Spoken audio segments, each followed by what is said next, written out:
"May I sleep in your cabin, sir? It's freezing outside." Her voice cut through the storm like a cracked bell, thin but desperate, swallowed and returned by the howling wind. The cowboy froze with his hand on the lantern hook, the door half open, snow and dust swirling together, like ghosts that couldn't decide whether they belonged to winter or the desert. Outside, the night pressed close, cruel and alive, carrying the smell of ice, blood, and something worse, fear that had traveled a long way. The woman stood barefoot in the frost, a shawl clutched around her shoulders, her dark hair stiff with snow, her eyes burning with the kind of pain no fire could warm. Somewhere far off, a wolf howled. Somewhere closer, a horse stamped nervously. And somewhere in the cowboy's past, a promise he'd sworn never to break began to crack. He knew, before he spoke a word, that letting her inside would change everything. He also knew that leaving her out there would kill her. The lantern light trembled as he raised it,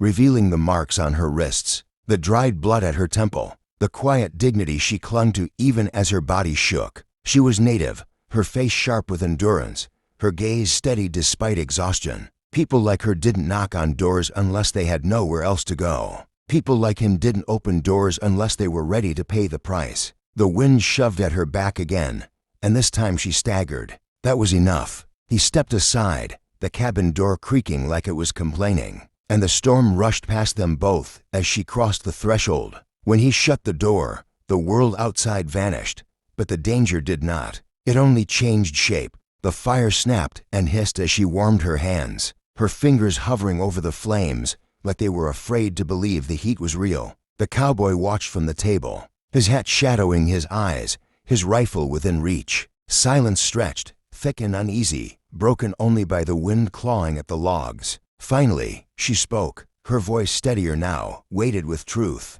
She told him she was being hunted, not by wolves, not by the cold, but by men. Men who wore badges when it suited them and masks when it didn't. Men who had burned her village to the ground in the name of law and land. She had run for 2 days through frozen ravines and open plains, following the memory of a cabin she had once seen from a distance, a lone light against the dark. His light. The cowboy felt the old anger rise, slow and heavy. He had seen those men before. Bounty hunters turned butchers, deputized outlaws who sold justice to the highest bidder. He had buried friends because of them. He had buried a woman once, too, and sworn he would never let his heart make his decisions again. But as he listened, as he watched the firelight dance across her bruised face, he realized his heart had already chosen. Outside, hooves crunched in the snow. Not one horse, several. The woman stiffened, her hand flying to her throat, where a small leather pouch hung.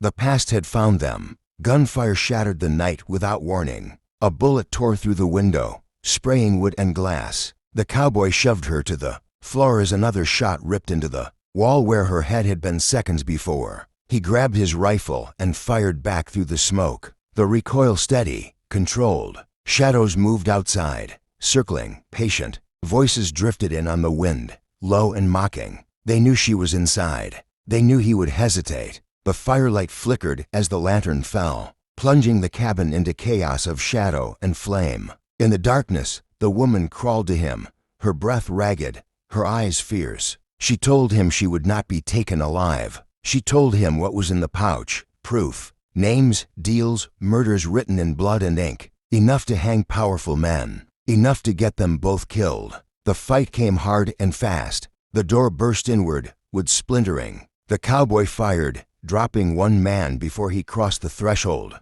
Another followed, knife flashing, and the two crashed into the table, fists and rage colliding. The woman moved like a shadow, grabbing the fallen man's gun, her hands steady despite the terror roaring in her chest. She fired once. The sound was deafening. When it was over, the cabin was a wreck of smoke and silence. Bodies sprawled where they fell. Outside, the horses fled, riderless, carrying the news into the night. Dawn came pale and cold.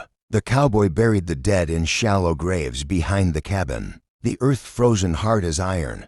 The woman stood nearby, wrapped in his coat, watching the horizon like it might betray them at any moment. In the gray light, she told him her real name, a name that meant she who endures the storm. She told him about her father, a healer who believed peace was still possible, about the treaty that had promised safety and delivered fire instead. He told her about the woman he'd lost, caught between two sides of a war she never chose. Their words were quiet, but the weight of them settled deep. They rode together toward town, the pouch hidden, the road dangerous. In the saloon, whispers followed them like smoke. The sheriff's smile was too quick, his hand too close to his gun. The cowboy saw the truth in a glance. The law was rotten here. When the shooting started, it was chaos, chairs overturning, bottles shattering, screams cutting through cigar haze. The woman stood her ground, her eyes locked on the men who had destroyed her life. The cowboy fought beside her, every shot a choice, every breath a promise kept.